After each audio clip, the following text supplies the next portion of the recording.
Vous prenez grand soin de votre corps au quotidien. Qu'en est-il de votre esprit? Il est temps de trouver la solution aux problèmes qui vous empêchent d'évoluer. Il est temps de débloquer ce qui vous bloque. Il est temps d'apprendre à manipuler les clés de la vie. Pour y arriver, suivez cette émission. En dehors de moi, qui suis-je? Guéri TV Monde vous l'offre pour éclairer votre chemin. En dehors de moi, qui suis-je? C'est tous les jeudis à partir de 21h avec Charles Alban Daoui aux commandes. Guéri TV Monde, le leader des web TV. Les grandes contradictions. Les grandes contradictions, une émission de décryptage de l'actualité nationale et internationale avec Shamsdine Badaro, Gaspard Adjamossi et Achille Wusso. Les grandes contradictions, c'est tous les vendredis sur Guéri TV Monde. Il aurait été renvoyé du Parlement ou de l'Assemblée nationale mercredi dernier. Lui, c'est Gaspard Adjamossi. Il va nous donner la vraie version des faits dans un instant dans ce numéro de votre émission, Les Grandes Contradictions. Amis internautes, bonsoir. Nous sommes vendredi 27 janvier 2023. Gaspard Adjamossi, bonsoir. Bonsoir, Chamzine Madame. Achille Wusso, bonsoir. Bonsoir, Chamzine Madame. Que s'est-il passé concrètement mercredi dernier, Gaspard Adjamossi? Je ne sais pas de quoi vous parlez exactement. Ce que je sais, c'est qu'il y a eu l'examen d'une résolution dont on ne connaissait pas l'objet jusqu'à il y a quelques heures. Et à l'occasion de l'examen de cette résolution, il a été décidé d'un huis clos à l'Assemblée nationale. C'est-à-dire que le dossier devait être examiné à huis clos, ce qui signifie que c'est entre uniquement les députés. Bon, certains fonctionnaires parlementaires ont certainement compris que le huis clos signifiait qu'il fallait vider complètement l'Assemblée nationale de tout ce qui n'est pas député. Et c'est ce qui s'est passé.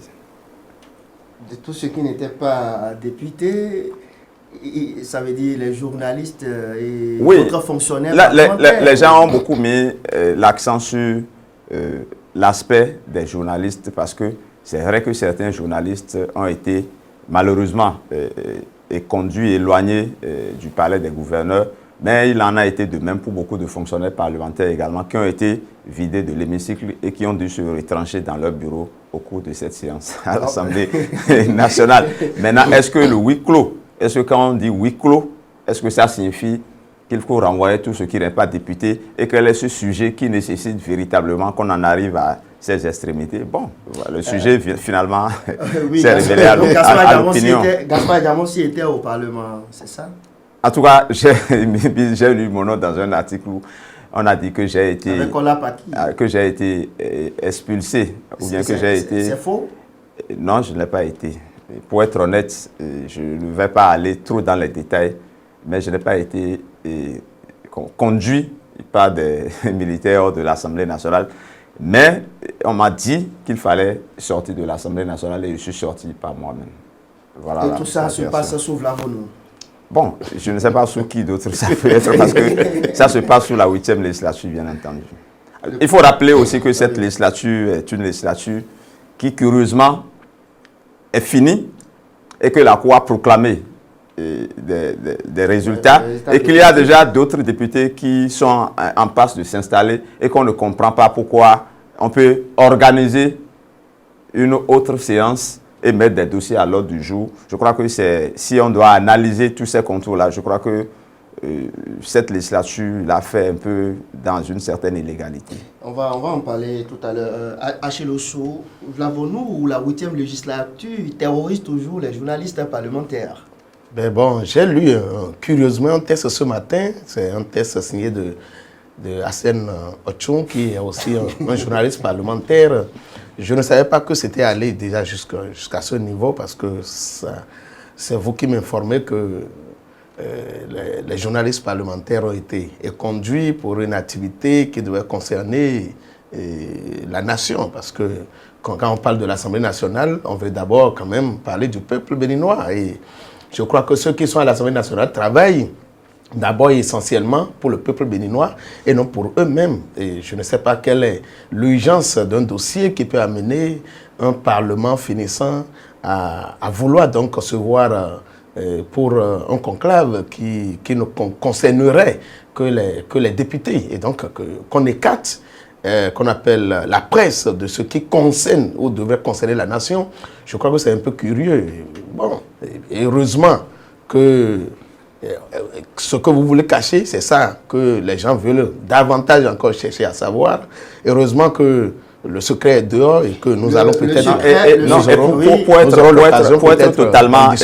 Pour être totalement honnête, je crois que je ne vais pas qualifier ce qui s'est passé, mais je crois que par la suite, des explications ont été données et la compréhension qu'on peut avoir désormais, en tout cas par les versions qui sont données, je n'ai pas pour habitude, souvent je suis un responsable à un certain niveau par rapport à ces faits, donc normalement je ne devais pas dire ce genre de choses. Mais comme vous avez posé la question et que j'ai dû donner une certaine explication, pour être honnête, il fallait que je dise ça aussi, c'est qu'il y a eu des séances par la suite et la compréhension que nous devons avoir désormais, c'est que c'est une maladresse et qu'il y a une application disproportionnée ou non comprise de la mesure qui a été prise, c'est-à-dire la mesure du huis clos. Il y a certains qui n'avaient pas compris ce que signifiait huis clos et je crois que dans les échanges, il y a eu une désolation et on a promis que ça ne va plus se répéter. C'est bien facile ça. Parlons justement de ce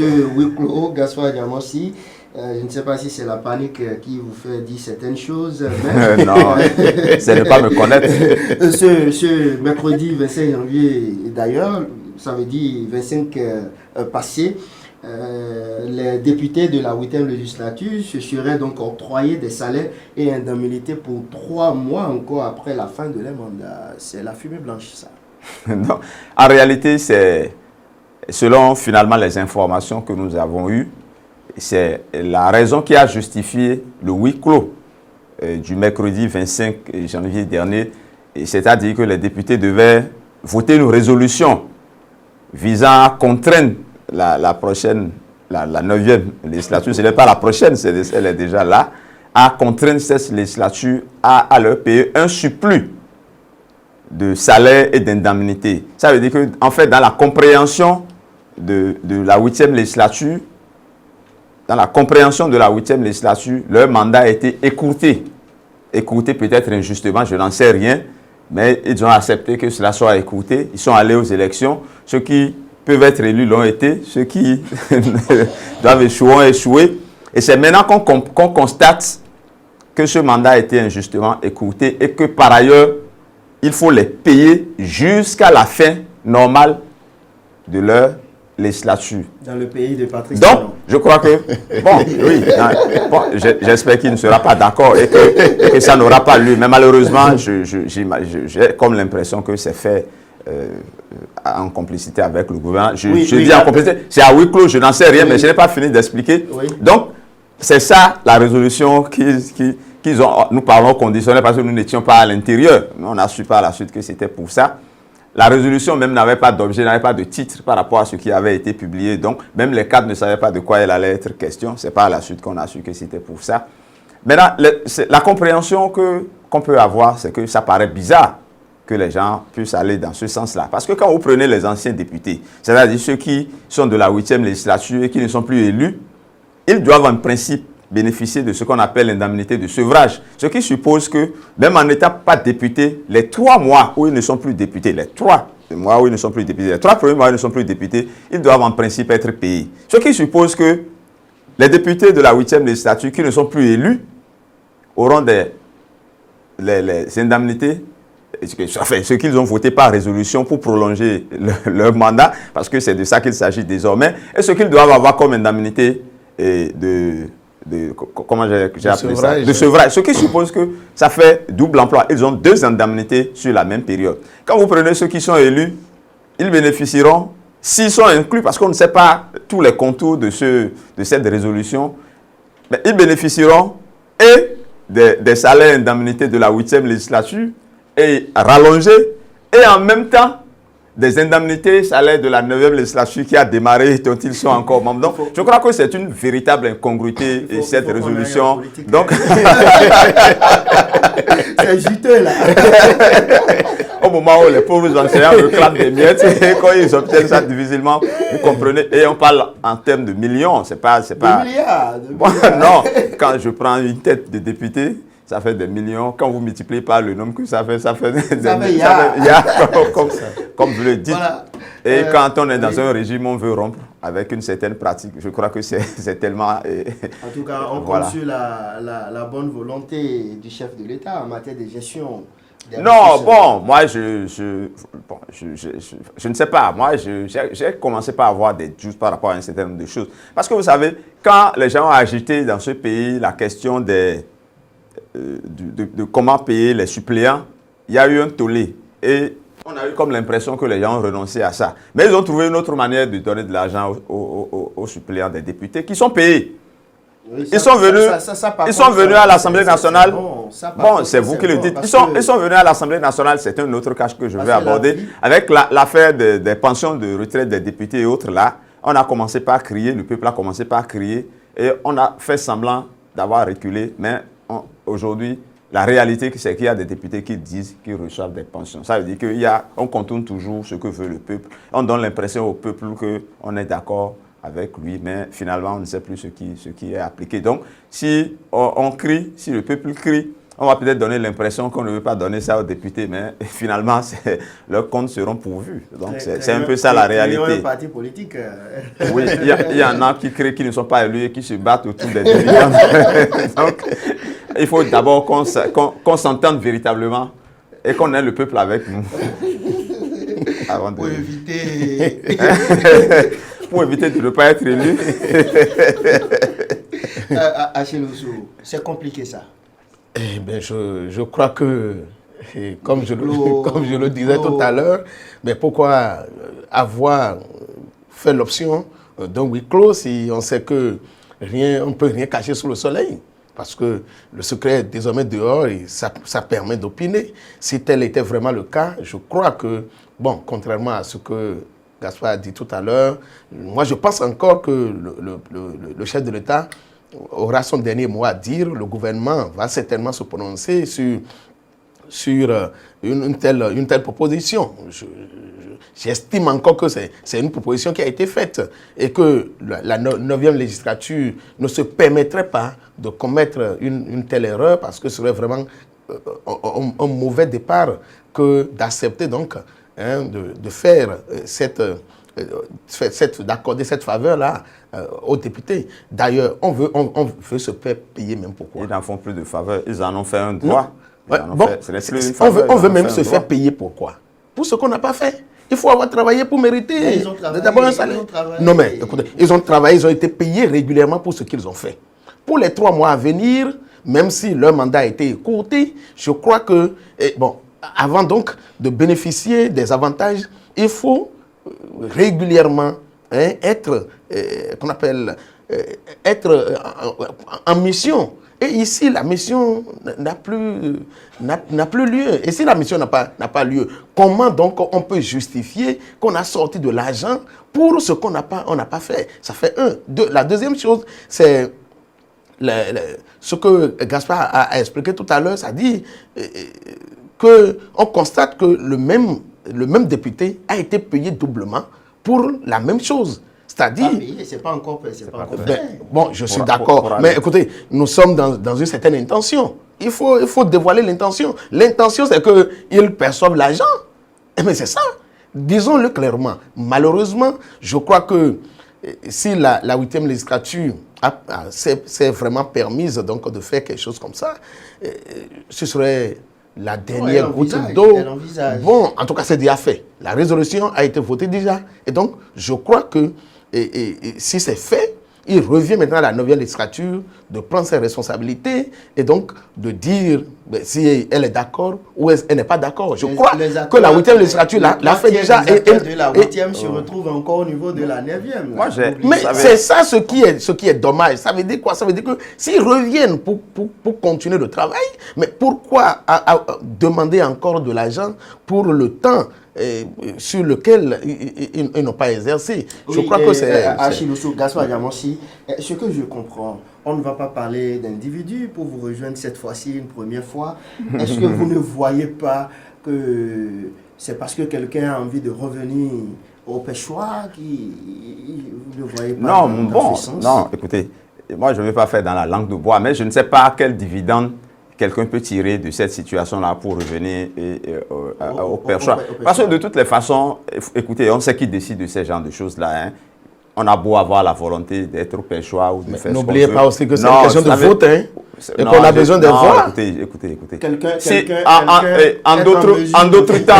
En d'autres temps, on aurait su déjà, ceux qui ont l'ambition d'être le président de l'Assemblée nationale, et on allait voir les forces en présence, on allait savoir un certain nombre de choses. Aujourd'hui, ce que vous pouvez lire dans la presse, c'est que vous êtes pressenti, ou que chacun voilà, c'est ce que, mais vous ne pouvez pas de façon nette, vous n'allez pas entendre quelqu'un dire « je veux », parce qu'il sait que sa volonté-là, ce n'est rien, que ça se décidera quelque part. Donc, ça, c'est une réalité. Sinon, je ne vais pas me faire oublier ce que je veux dire. Sur le sujet de la résolution, vous savez ce qui est dramatique dans la situation, c'est que malheureusement, nous sommes en politique, nous avons affaire à des hommes politiques. Je ne dirais pas qu'ils sont tous tirés par le gain, mais les députés de la 9e législature pourront céder et accorder, ce n'est plus une faveur, parce que ça devient un droit, une résolution a été votée dans ce sens, peut-être accorder ce droit-là à la 8e législature.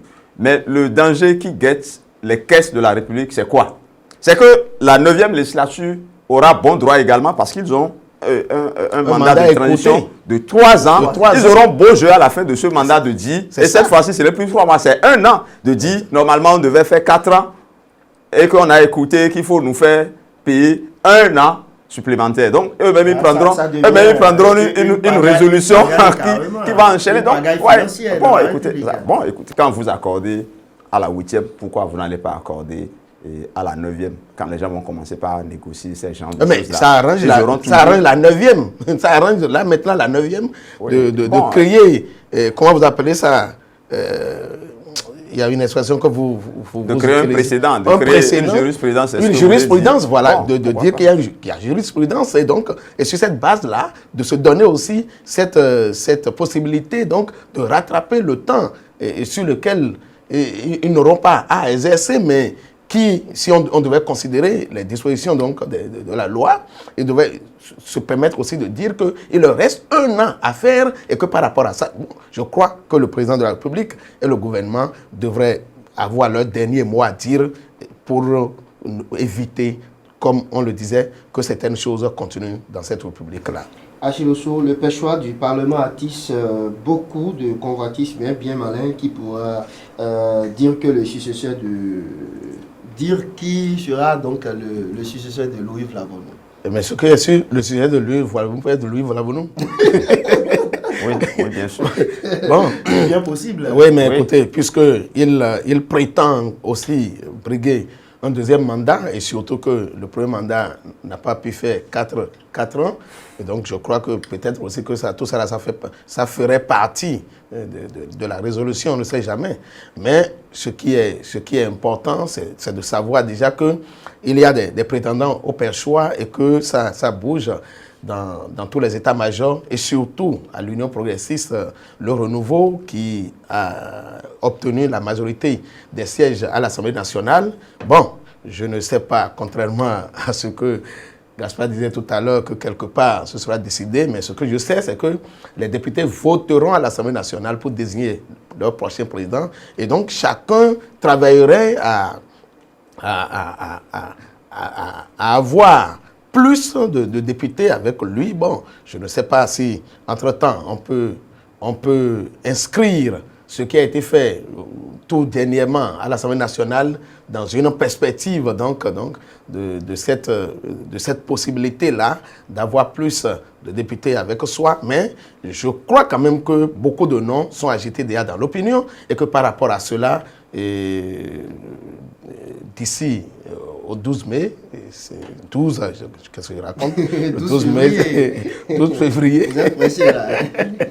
D'ici au 12 février, nous aurons nous aurons un visage clair hein, de qui dirige désormais la 9e législature pour le compte donc, de renouveau démocratique adopté au Bénin depuis 1990. Benoît pressenti, l'avons-nous pressenti, Joseph Diobenou, Augustin Envoy-Blas, beaucoup de noms sont donc cités, Gaspard Adjamansi. Oui, beaucoup de noms sont cités, c'est légitime, les ambitions sont légitimes. Et je dis à la gouverne de Achille que tous les noms que vous citez sont de l'Union progressiste de renouveau. Parce qu'aujourd'hui, c'est presque clair que c'est eux qui auront le pire choix parce qu'ils sont largement majoritaires avec 53 députés. Il ne faut pas oublier. Il n'y a pas d'évidence politique. Une probable fusion entre les démocrates et le bloc républicain. Biotchane a couru la dernière fois pour dire véritablement qu'ils sont de la mouvance présidentielle et qu'ils resteront de la mouvance présidentielle. Donc, c'est un schéma qu'il ne faut pas trop... Il ne faut pas trop compter sur ce schéma-là. Parce que quand je disais tout à l'heure que ça se décidait quelque part, je n'ai jamais dit que les gens ne votent pas. Les gens votent.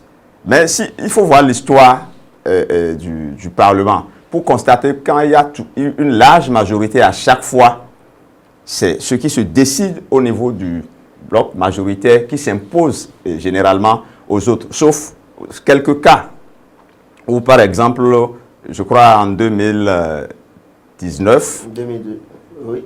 Où Humbedji a damé le pion à 2015, à Komikouché, 2015, il y a de ces cas où il y a eu un autre cas où, je crois, Adrien Humbedji, le PRD s'était allié à la RB pour damer le pion au candidat de Kérékou en son temps qui était à Moussou. Donc il y a de ces, mais c'est dans des cas où vraiment la majorité n'est pas si écrasante que ça. Sinon, globalement, quand vous prenez les 2 fois où Nago a été président, la majorité avait permis au camp de Yahya Boni de désigner très tôt Nago qui a été élu très facilement. Il dit aussi au temps de Kérékou, c'était véritablement facile parce que la majorité permettait que ça se fasse. Il n'y a pas une majorité absolue. Non, ce que je vous dis, elle n'est pas écrasante quand je dis majorité, non, écoutez, vous raisonnez en termes de bloc républicain. Moi, je raisonne en termes de majorité présidentielle et je mets le bloc républicain et je mets l'UP.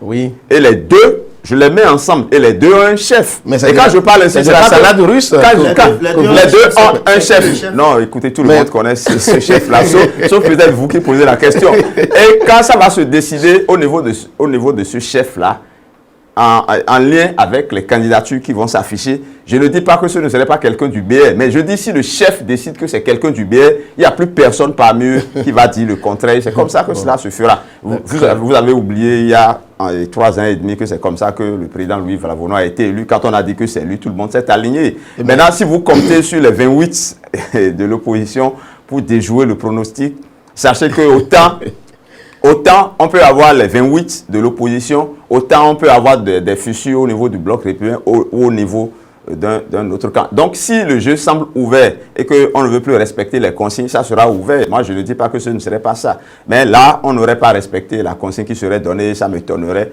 parce que, vous savez, on sait désormais comment ça se passe sur la rupture. Hein. Il y a un peu de soumission. Hein. Ça, voilà. Avant de parler d'un autre sujet ou avant d'aller au niveau de la haute cour, donc nous allons parler de ces jeunes qui sont ensemble et c'est carrément la bagarre que ces jeunes ont décidé de servir au peuple béninois et au monde entier. C'est désormais la bagarre au mouvement populaire de libération MPL. La gestion de l'argent mis à la disposition du parti dans le cadre des élections législatives divise le président et certains membres du bureau. Gaspard Adjamansi, vos jeunes frères. Non, qui vous a dit que c'est mes jeunes frères? Peut-être qu'on est du même âge, peut-être qu'il y en a de plus âgés que moi dans le groupe. Jeux de chaises par-ci, par-là. Oui, non, vous savez, d'abord, on a dit l'argent mis à leur disposition par des sponsors ou bien pas des partenaires. Pas des partenaires politiques. Qui sont ces partenaires-là? Je ne sais pas si on peut les identifier. Ça peut être vous, ça peut être moi. Oui, bien sûr. Maintenant, comment ça a été géré, moi je n'en sais rien. Ce qui est curieux, c'est qu'il y a un président d'honneur qui a cédé la place à ceux-là et qui pratiquement est silencieux dans ce débat. Mais moi, ce que je veux retenir, le président d'honneur, c'est Sabi. il est honoré. Il a éploré là, hein, je crois. Non, il y avait le débat avant que sa mère ne décède. Et je crois que c'est lui, le président d'honneur, c'est lui qui est le président fondateur du parti, donc qui a créé sa formation politique. D'abord, il a fait la prison, je crois, et c'est après ça, il a décidé de se retirer. Il a décidé Initiative de Niki ou quelque chose. Voilà, il a décidé de se retirer, de laisser le parti à certains en étant président d'honneur. D'ailleurs, il a fait campagne, je crois, pour la liste. Mais qu'est-ce qui s'est passé pour qu'aujourd'hui les gens se chamaillent autour de la gestion des fonds? Le président actuel, Espérance TB, donne sa version jusqu'à qu'ils en viennent aux mains.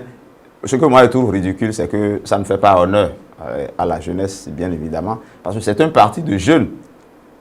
Et malheureusement, c'est ce que nous faisons entre nous. Ça, quand nous avons une petite opportunité, on n'arrive pas à s'entendre autour. Et c'est vraiment dommage. Et l'image que nous projetons, ça prouve que quand on demande aux anciens, aux plus âgés, aux vieux, ceux que nous appelons les vieux, de quitter pour qu'on prenne la place, on ne donne pas l'impression. Non, les gens de la génération. Parce que vous êtes notre vieux, là. C'est ce que vous pensez. Et si vous vous dites ça, je ne veux pas appeler de nom, malheureusement. Ceux qui veulent se partager des milliards, ils diront quoi? Il y en a combien de mon âge parmi vous, croyez? Et donc, il y en a qui ont fait 4, 5 législatures, même 6. Vous voyez, donc quand vous les comparez à ceux qui ont une quarantaine, une cinquantaine d'années, vous pensez que ceux-là sont jeunes. Quand je parle de ceux qui dirigent ce parti-là, j'estime qu'ils sont des jeunes et qu'ils doivent quand même montrer qu'ils ont de la valeur et qu'ils peuvent remplacer ceux qui sont là et que nous critiquons. Ce que nous faisons là, c'est on donne l'impression comme si on nous cède la place qu'on ne fera pas mieux ou qu'on fera pire. Je crois que ce n'est pas à notre honneur. Heureusement que même s'il y a quelques soubresauts au niveau d'un parti aussi de jeunes, comme le parti de Ayadji, on n'a pas de cesse, pour l'instant, de ce genre de scandale. Bon, c'est heureux. Ils sont bien organisés, voilà. Ils vous informent. Non, les gens sont partis de la formation politique, mais ce n'est pas pour des questions d'argent, fort heureusement. Ce n'est pas autour d'un butin, du partage d'un butin, fort heureusement. Et on espère que ça ne viendra pas aussi de ce côté-là. Ça ne viendra pas. Voilà. Merci Gaspard. Merci de me rassurer. Achille Osso.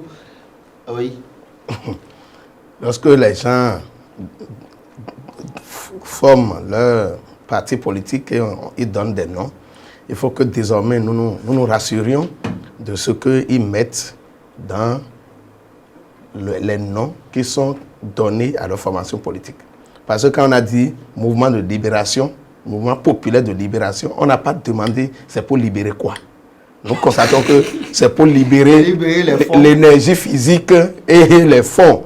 Enfin, c'est ça, il faut comprendre désormais. Parce que, écoutez, ça ne peut pas se comprendre que des jeunes s'unissent pour proposer une nouvelle alternative, pour proposer donc de faire les choses autrement, pour proposer une nouvelle vision politique, une nouvelle façon de faire les choses désormais, de faire de la politique chez nous, et que malheureusement nous les voyons tomber plus bas, ce n'est même pas aussi plus bas que ce que nous prétendons corriger ou que ce que nous prétendons renvoyer donc de l'arène politique. Malheureusement, je crois que les images qui ont été projetées ne sont pas des images qui honorent d'abord la jeunesse, encore moins une jeunesse qui se réclame de l'opposition. Et je ne sais pas, bon, je n'ai pas peut-être les mêmes informations que Gaspard Adjamonsi, mais je crois que pour que Korogoné laisse la tête donc, de ce mouvement, qu'il s'était déjà passé quelque chose. Ce n'était pas de son gré qu'il avait quitté la tête du parti. Il y avait déjà des bruits de bottes, des mouvements à l'interne et d'humeur à l'interne, et c'est ça qui l'avait amené à se mettre à l'écart pour les laisser faire. Et je crois qu'il a été sage. Et malheureusement, ceux qui sont à la direction du parti aujourd'hui ont montré totalement que on ne peut plus faire confiance à la jeunesse, ou ont donné des arguments pour combattre la jeunesse dans cette arène. Et je crois que il me semble que la justice a été saisi déjà par connaître, TV, je crois, pour connaître du dossier. Et je crois qu'il va falloir que les responsabilités soient vraiment situées et qu'on sache qui a fait quoi et pour qu'on ne mélange pas tout le monde. Oui, pour terminer très rapidement, en guise de votre conclusion, contentieux électoral, aucun recours n'a prospéré. Oui, mais la Cour constitutionnelle est la haute cour, c'est la Cour des cours, et je crois que cette décision s'impose. C'est vrai qu'à un moment donné, moi, j'ai trouvé que les démocrates en faisaient un peu trop, même si, bon, on va dire que c'est leur droit parce que la justice est à la disposition de tout le monde, mais j'ai constaté que les démocrates étaient devenus comme si c'était les enfants gâtés de la République, parce que non seulement ils utilisent les institutions de la République pour se donner un certain nombre de droits, mais ils se permettent en même temps donc de cracher sur ces institutions-là. C'est ce que j'ai constaté malheureusement, mais la Cour a dit le dernier mot. Je crois que chacun, désormais, ça se pose à tout le monde. Et je crois que ça va faire taire les débats sur les réseaux sociaux parce que c'était quand même un peu maladroit, à mon avis, et que de demander contre les dispositions de la loi, qu'on demande à une institution de fournir les données qu'elle a utilisées pour faire son travail. Non, mais je crois que c'était un peu trop parti. C'était pour la première fois que ça se passait sous cette République-là. Oui, la loi reste la loi, donc, mais il faut quand même... Vous êtes du même avis. Mais la caducité, je crois que le président de la Sénat est revenu pour expliquer amplement ce qu'on voulait mettre dans la caducité donc, des données de la Sénat. Ce n'est pas le contenu que nous avons vu les gens donner à la chose sur les réseaux sociaux et dans l'opinion. Je crois que la sagesse devrait habiter chacun de nous et on devrait comprendre que les élections sont passées et chacun devrait se contenter de ce qui s'est passé. Rapidement. Non, je ne suis pas du même point de vue que Achille. Vous savez, les documents que l'institution a utilisés, tout ça, bon, c'est très bien. Mais rien que pour l'information du parti qui a réclamé, et s'il n'y avait pas anguille sous roche, moi je pense qu'on pouvait donner. C'est caduc, ça signifie que c'est des documents qu'ils ont exploités et qui n'ont plus une valeur autre, qu'on ne peut plus exploiter autrement. Mais donner à titre d'information, je crois qu'on peut donner. Ça, c'est pour ça que moi, je ne suis pas d'accord. La loi autorise chaque parti à se faire représenter dans les bureaux de vote pour sortir avec les mêmes données qu'on est en train de réclamer maintenant. On ne va pas refaire ce débat-là. Non, je crois que c'est depuis les bureaux de vote que chaque parti devait se donner, devait prendre des dispositions pour avoir les mêmes données qui sont réclamées à la Sénat. Même dans le cas où vous dites là, où les partis ont la possibilité d'avoir les données au niveau des bureaux de vote, on peut leur fournir les données utilisées par la Sénat pour leur donner un élément de comparaison par rapport à ce qu'ils avaient au niveau des bureaux de vote et ce que la Sénat a utilisé. Rien que ça. Nous sommes au Bénin. Non, c'est ce que je vous dis.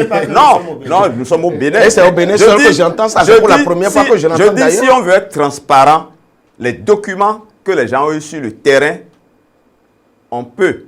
Même s'ils ont ces éléments-là. Ils ne sont même pas allés. Ils n'étaient même pas présents sur le terrain pour avoir de référents. Cela étant. Il n'y a même pas de référents. De toutes les façons, ils ont dit qu'ils n'ont pas eu de représentants. De toute façon, on refait le débat, mais ça ne permettra pas que la Cour dise que les documents-là, ou bien que la Sénat dise que les documents ne sont plus caducs. Ils l'ont dit et on passe sur ça. Maintenant, vous avez donné l'impression sur la question des recours évacués que c'est seulement les démocrates qui ont fait recours. Mais non, mais le bloc républicain a réclamé fortement, le bloc républicain de la 19e circonscription a réclamé fortement... Non, pas le bloc républicain de la 19e circonscription. Oui, c'est fortement... les démocrates qui ont réclamé Non, le bloc républicain de la 19e circonscription a réclamé fortement le siège de la femme. Comment? Le siège, il voulait deux... Non, si. Ça, je n'ai pas suivi. Ah, d'accord. Le bloc républicain a réclamé fortement le siège au niveau de la 11e au niveau de beaucoup de circonscriptions. Donc les recours, c'est surtout les démocrates et le bloc républicain qui ont fait le recours. Malheureusement, pour des questions de preuves et un certain nombre d'arguments, ces recours-là n'ont pas prospéré. Nous sommes dans le fonctionnement normal des institutions qui ont joué leur rôle. Mais je ne suis pas d'accord qu'on dénie à un parti les prérogatives ou le droit de réclamer des choses pour être vraiment comment je dirais, pour savoir que ce qui a été proclamé, c'est réellement ce qui Non, mais doit l'être. aussi, C'est vrai que ce parti, c'est une stratégie de dénigrement des institutions que moi je ne partage pas. Quand vous dénigrez... Faites ce que la loi demande de faire, je crois qu'on serait tranquille. La Cour n'a jamais dit que les démocrates n'ont pas le droit de faire ces réclamations. La Cour a juste dit que ces documents-là sont caducs. Donc, merci beaucoup Gaspard Adjamossi, voilà. merci. C'est définitivement terminé pour ce vendredi 27 janvier 2023. Ce numéro de votre émission Les Grandes Contradictions a été préparé par l'ensemble de la rédaction. Bon week-end à toutes et à tous. Au revoir.